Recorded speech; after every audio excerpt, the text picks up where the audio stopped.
반갑습니다. 김태현입니다.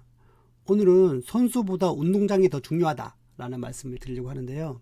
보통 그라운드 룰이라는 게 있죠. 게임 같은 거 할 때 먼저 정하는 기준이나 규범을 뜻하는데요. 하지만 실제 뜻은 야구에서 뜻밖의 사고를 고려해서 만든 경기 규정 혹은 정규 규격에 맞지 않은 야구장에 적합하게 만든 특별한 규칙을 의미합니다. 우리가 가정에는 가훈이 있고 회사에는 사규가 있죠. 그런 의미에서 세계적인 축구 선수로 거듭나고 있는 손흥민 선수의 아버지 손웅정 감독에게는 특별한 남다른 교육관이 있다고 합니다. 흔히들 자식에게 친구 같은 부모가 되어줘야 한다고 하는데 나는 직무유기라고 본다. 친구 같은 부모는 존재할 수 없다. 애가 습관적으로 뭘 잘못해서 고쳐야 할 부분이 있는데 친구끼리 그게 되느냐. 안 되는 건 안 된다고 끝끝내 말해줄 수 있는 게 부모뿐이다 라고 손 감독은 말했죠.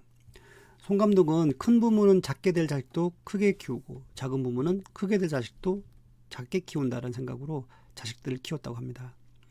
그러면서 자식에게 물음표를 계속 던지는 사람이 진짜 부모라고 했습니다. 어떨 때 행복한지 그리고 꿈은 무엇인지 질문했을 때 돌아오는 손흥민 선수의 답은 항상 같았다고 합니다. 축구하는 게 가장 행복해. 멋있네요. 손흥민 선수에게 기본기를 가르치는 데만 7년을 소비했다고 합니다. 하지만 손흥민 선수는 짜증 한 번 내지 않았다고 합니다. 대단하네요. 거의 김연아 선수랑 비슷한 것 같은데요. 이런 정도 분위기면. 김연아 선수가 훈련할 때 무슨 생각으로 훈련하냐고 물어봤더니 그냥 하는데요. 이렇게 얘기했죠. 생각 같은 거 없다고. 뭔가 큰 업적이 이룬 사람은 그냥 루틴대로 그냥 그게 체질화되어 있는 것 같아요.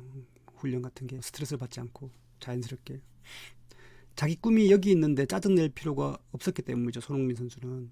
손흥정 감독은 자신은 어린 시절 반항아로 학교 공부를 등한시했지만 독서는 꾸준히 했다고 합니다. 책도 쓰셨죠. 그는 가난만 대물림되는 게 아니라 부모의 게으름, 부지런함, 청소하는 습관도 대물림된다며 자녀에게 본이 될 수 있도록 긴장하며 살아야 한다고 말했습니다.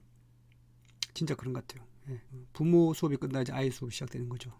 아이만 바라보는 게 아니고 부모 수업이 먼저 끝나야 되는 거죠. 부모가 먼저 인간이 돼야 되는 거죠. 저도 뜨끔하긴 하지만 사람과 사람 간에는 선을 지키는 부모들의 모습을 보고 자식들이 배운다면 공 잘 찬다고 해서 월드클래스가 되는 건 아니고 인품을 동반해야 한다고 그는 덧붙였습니다. 손정훈 감독을 보며 아이를 축구 선수로 키우기 전에 남다른 그라운드를 즉 운동장을 잘 닦아 놓았다는 생각이 들곤 합니다. 조직을 경영하는 우리도 회사에 어떤 제도와 시스템을 도입해야 하는지 고민이 될 것입니다. 그런 면에서 우리나라가 전세계 올림픽 스포츠 1위를 지키는 종목이 있습니다. 바로 여러분들이 잘 아는 양궁입니다. 그 이유를 들여다보면 스타스 선수가 있기 전에 공정한 운동장이 있었습니다.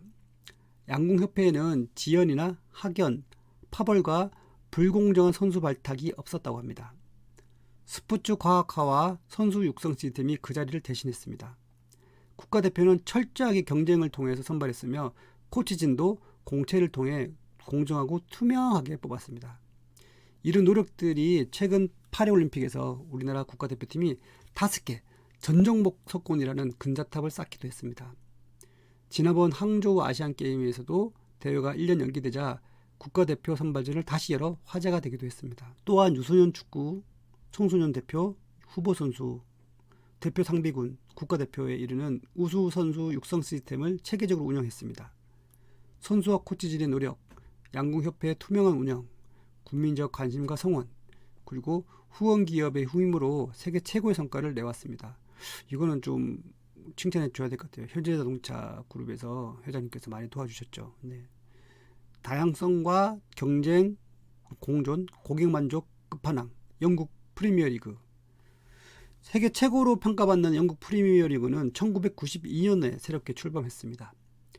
외국 자본이 클럽을 소유하도록 허용하고 선수와 감독 등을 개방해서 영국 순혈주의를 벗어나 다양성을 확보했습니다. 자본의 확장성에서도 제약을 없앴습니다. 클럽 수를 20개로 제한해서 리그의 질적 향상을 추구했으며 하위권 팀은 하위 리그로 추락하는 긴장감을 유지시켰습니다. 우리나라도 지금 K1, K2 이렇게 따라서 하는 것 같은데요. 최근에 안양 FC인가요? 지금 되게 잘 올라왔죠. 그리고 서울이 원래 안양에 연고했다가 이를 갈고 지금 올라왔던데 기존에 안양에다 떠난 구단이랑 이번에 안양이랑 올라와서 지금 서로 이를 갈고 싸우는 그런 분위기라고 하던데 관객 입장에서는 또 하나의 재미거리가 되는 거죠. 그래서 운영 방식도 되게 유연합니다. 리그가 금요일부터 월요일까지 주 4회 경기로 희속해서 이슈를 만들어냈습니다. 아시아 지역 팬덤을 위해 낮 12시 경기도 있었습니다. 그 결과 프리미어리그 사무국은 영국 스카이 스포츠 등과 2025년, 2026년 시즌부터 4년간 총 67억 파운드, 약 10조 원의 TV 중계권료 계약에 합의할 수 있었습니다. 프리미어리그는 경쟁과 협력으로 판을 키웠고 개방성을 통해 다양성을 증가시키면서 현재도 진화 중입니다.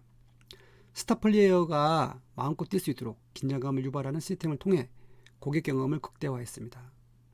그런 의미에서 조직 관점에서는 인사가 중요하고 인사 안에서도 채용과 문화가 중요합니다. 기본적인 매뉴얼을 만들고 문화적인 원칙을 세우고 DNA라고 부르는 인지상을 정립해 나가야 합니다. 이를 통해 기업이 해야 할 일은 남들과 하는 걸 따라하지 말고 자신만의 조직 문화, 즉 운동장이 기울어지지 않고 선수들이 다치지 않도록 우리 조직만의 독특한 그리고 기본적인 그라운드를 잘 만들어 나가야 할 것입니다.